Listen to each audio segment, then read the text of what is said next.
महादेवी महाशक्तिं भवानीं भववल्लभां भवातिभञ्जनकरीं वन्दे त्वां लोकमातरं भक्तप्रियां भक्तिगम्यां भक्तानां कीर्तिवर्धिकां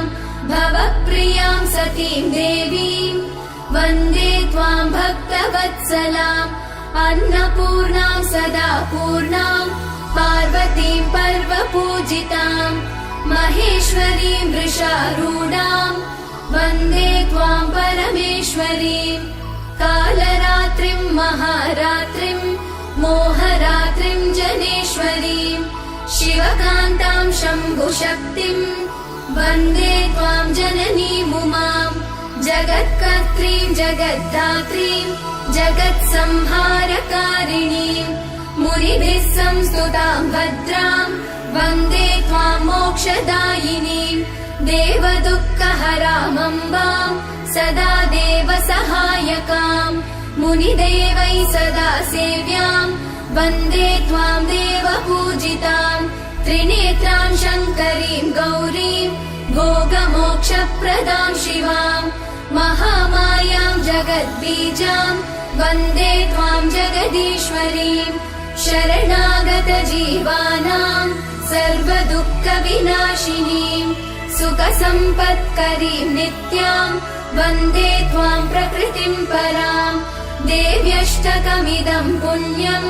योगानन्देन निर्मितं यः पठेत् भक्तिभावेन लभते स परं सुखम्।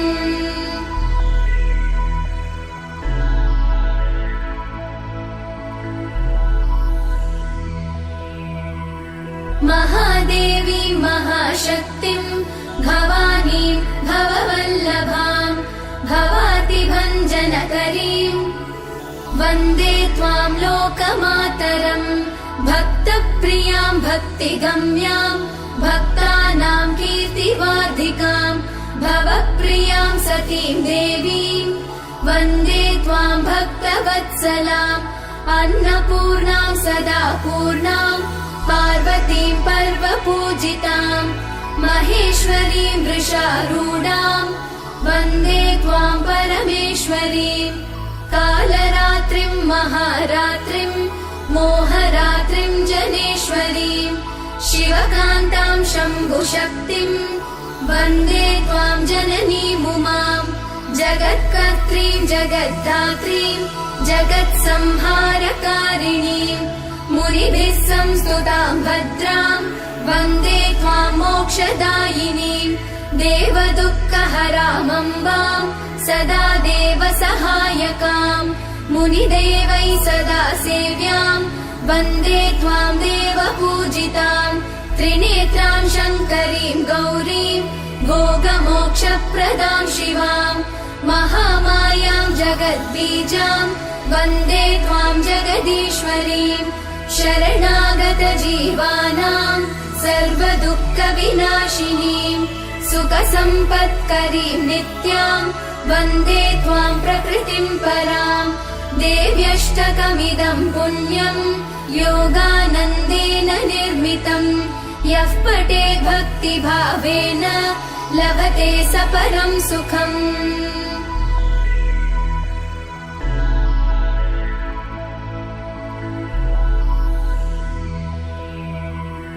महादेवी महाशक्तिं भवानीं भववल्लभां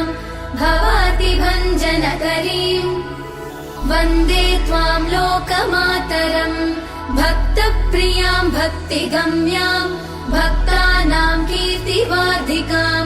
भवप्रियां सतीं देवीं वन्दे त्वां भक्तवत्सलाम् अन्नपूर्णां सदा पूर्णां पार्वतीं पर्वपूजितां महेश्वरीं वृषारूढां वन्दे त्वां परमेश्वरीं कालरात्रिं महारात्रिं मोहरात्रिं जनेश्वरीं शिवकान्तां शम्भुशक्तिं वन्दे त्वां जननीमुमां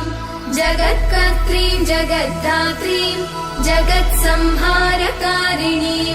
मुनिभिः संस्तुतां भद्रां वन्दे त्वां मोक्षदायिनीं देवदुःखहरामम्बां सदा देवसहायकां मुनिदेवैः सदा सेव्यां वन्दे त्वां देवपूजितां त्रिनेत्रां शङ्करीं गौरीं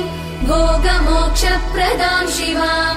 महामायां जगद्बीजां वन्दे त्वां जगदीश्वरीं शरणागतजीवानां सर्वदुःखविनाशिनीं सुखसम्पत्करीं नित्यां वन्दे त्वां प्रकृतिं परां देव्यष्टकमिदं पुण्यं योगानन्देन निर्मितम् यः पठेत् भक्तिभावेन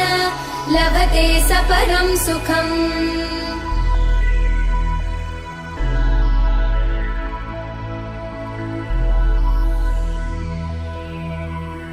महादेवी महाशक्तिं भवानीं भववल्लभां भवातिभञ्जनकरीं वन्दे त्वां लोकमातरं भक्तप्रियां भक्तिगम्यां भक्तानां कीर्तिवर्धिकां भवप्रियां सतीं देवीं वन्दे त्वां भक्तवत्सलाम् अन्नपूर्णां सदा पूर्णां पार्वतीं पर्वपूजितां महेश्वरीं वृषारूढां वन्दे त्वां परमेश्वरीं कालरात्रिं महारात्रिं मोहरात्रिं जनेश्वरीं शिवकान्तां शम्भुशक्तिं वन्दे त्वां जननीमुमां जगत्कर्त्रीं जगद्धात्रीं जगत्संहारकारिणीं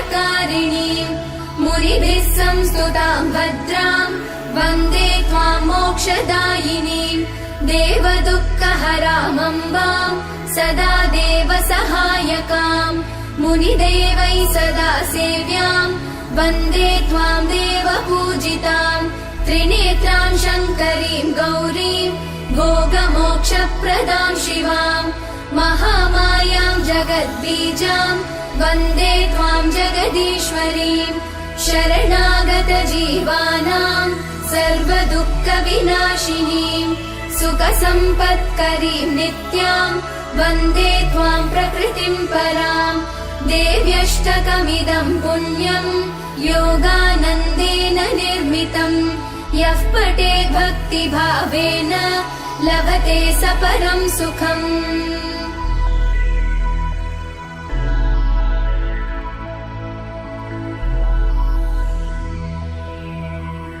महादेवी महाशक्तिं भवानीं भववल्लभां भवातिभञ्जनकरीं वन्दे त्वां लोकमातरं भक्तप्रियां भक्तिगम्यां भक्तानां कीर्तिवर्धिकां भवप्रियां सतीं देवीं वन्दे त्वां भक्तवत्सलाम् अन्नपूर्णां सदा पूर्णां पार्वतीं पर्वपूजितां महेश्वरीं वृषारूढां वन्दे त्वां परमेश्वरीं कालरात्रिं महारात्रिं मोहरात्रिं जनेश्वरीं शिवकान्तां शम्भुशक्तिं वन्दे त्वां जननीमुमां जगत्कर्त्रीं जगद्धात्रीं जगत्संहारकारिणीं मुनिभिः संस्तुतां भद्रां वन्दे त्वां मोक्षदायिनीं देवदुःखहरामम्बां सदा देवसहायकां मुनिदेवैः सदा सेव्यां वन्दे त्वां देवपूजितां त्रिनेत्रां शङ्करीं गौरीं भोगमोक्षप्रदां शिवां महामायां जगद्बीजां वन्दे त्वां जगदीश्वरीं शरणागतजीवानां सर्वदुःखविनाशिनीं सुखसम्पत्करीं नित्यां वन्दे त्वां प्रकृतिं परां देव्यष्टकमिदं पुण्यं योगानन्देन निर्मितम् यः पठेत् भक्तिभावेन लभते स परं सुखम्